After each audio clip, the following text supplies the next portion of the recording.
এটা আজকে আমি বিয়ে বাড়িতে পরে যাব।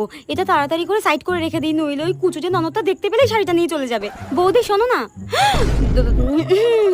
বলছি আজকে রাতে তো আমাদের একটা বিয়ে বাড়ি রয়েছে, আর আমি বিয়েতে ভাবছি একটা শাড়ি পরবো। তোমার একটা ভালো শাড়ি থাকলে দাও তো। কই, আমার কাছে তো একটাও ভালো শাড়ি নেই গো। তুমি তো নিজেই দেখেছো, বলো। বিয়ের পর তো তোমার মাই আমার সব ভালো ভালো শাড়িগুলো নিজের আলমারিতে রেখে দিয়েছে। কি বললে তুমি আমার মাকে?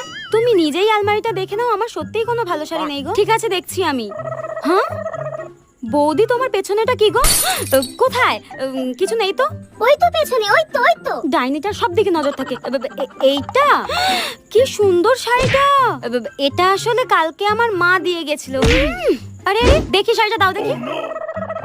ওয়াও, শাড়িটা কি সুন্দর। আর তুমি ইচ্ছা করে লুকিয়ে রেখেছিলে না? ডাইনি, শাড়িটা দে বলে দিচ্ছি। যাই হোক, শাড়িটা আমি পরে যাবো বিয়ে বাড়িতে, তুমি অন্য কিছু পরে যাও। লুকিয়ে রাখা ভালো লাগে না। কুচিতে ননদের মনে হয় গলাটাই টিপে দিই। ডাইনি দেখি একটা।